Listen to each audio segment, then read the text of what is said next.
Muy buenas a todos. El motor de tu piscina hace un ruido pero no arranca, no llega a funcionar.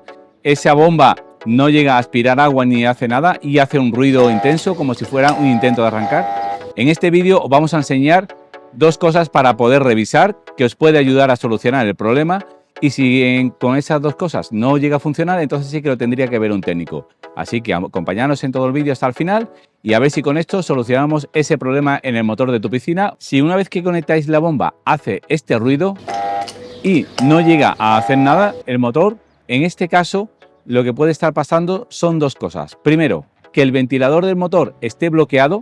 Para eso vamos a mover ahora la hélice, o que sea el condensador. Entonces vamos a ir al primer caso, que es lo más fácil, que es para ver si está bloqueado la hélice del motor. Primero desconectamos el motor y luego con un destornillador plano lo que vamos a hacer es introducir por la parte trasera del motor. En este caso estamos hablando de un motor de Zodiac, el Flow Pro. Tiene una parte para meterle el destornillador plano para poder mover la hélice.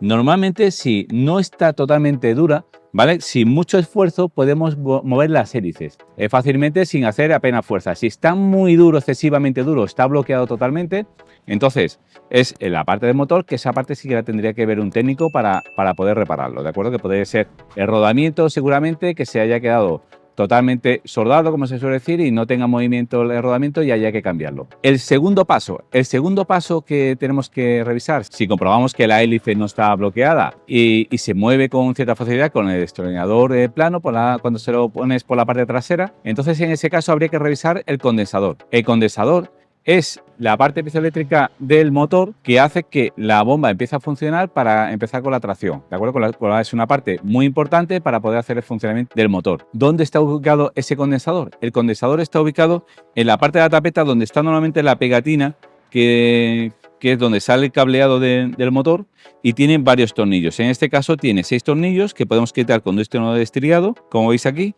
Entonces vamos a proceder a retirarlos. Una vez desatornillado esos 6 tornillos, ya se nos quedará libre la tapa, que podemos quitarlo. Antes de continuar, siempre decir que esto, lo aconsejado es que lo haga un técnico especialista para evitar cualquier tipo de problema, ¿de acuerdo? Si no estáis acostumbrados a ser un poco manitas, pues a lo mejor siempre es que vaya un técnico para que lo solucione. Si aún así quieres seguir, pues que sepas que contiene algunos riesgos, y siempre con el motor desconectado y con las máximas precauciones. Una vez dicho esto, continuamos, retiramos la tapa y aquí vemos que tenemos el condensador y aquí tenemos la conexión eléctrica, que es la fase en neutro y la toma a tierra para la conexión eléctrica. Aquí en esta parte de condensador que tenemos varias clavijas, ¿de acuerdo?, que podemos retirarlo, así, correcto, ¿vale? Y para retirarlo siempre aconsejamos quitar una clavija, quitamos la otra y quitamos la tercera.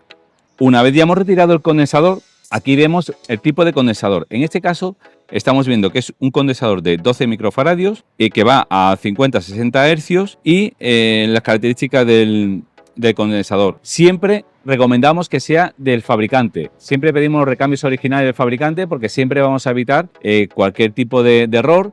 El tamaño, de acuerdo al tamaño, el tipo de clavija, con lo cual siempre va a ser mucho más cómodo, porque va a ser quitar uno y colocar el siguiente, ¿de acuerdo? Con lo cual siempre recomendamos eso, que sea del fabricante. Si ponemos otros microfaradios, ¿qué va a pasar? Que no es lo aconsejado, porque si ponemos uno de mayor microfaradio puede llegar a funcionar, pero puede llegar a afectar al motor. Con lo cual siempre que sean los mismos microfaradios, y evidentemente si elegimos el original del motor en cuestión, de la marca, pues evidentemente ahí no va a haber error ninguno. ¿Qué hacemos en este caso? Pues esto es tan simple de que hemos quitado el antiguo y ahora vamos a colocar el otro nuevo. Una vez que colocamos el otro nuevo, pues hacemos la misma conexión que hemos hecho, pero al revés. Colocamos un conector, conectamos el siguiente conector y luego conectamos el siguiente, está aquí, ¿vale? Entonces lo colocamos en su sitio y luego conectamos la tapeta. Colocamos la tornillería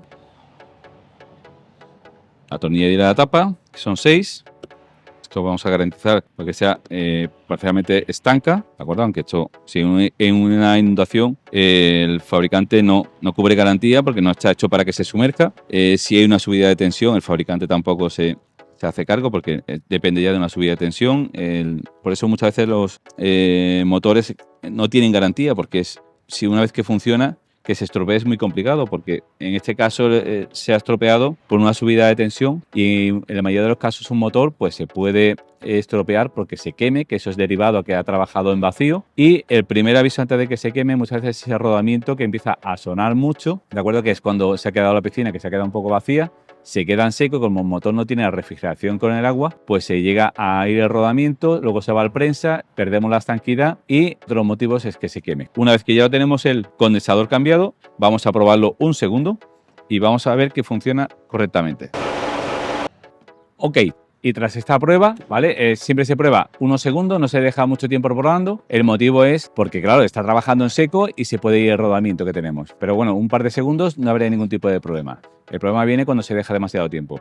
Una vez que ya tenemos reparado el motor, pues entonces ya vamos a colocarlo en su sitio.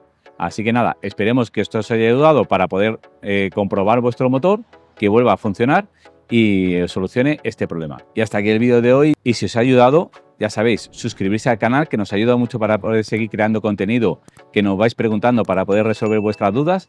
Darle un fuerte like o compartirlo a alguna persona que tenga alguna piscina y que le pueda venir de ayuda. Y nos vemos en el próximo vídeo. Un saludo y buen baño.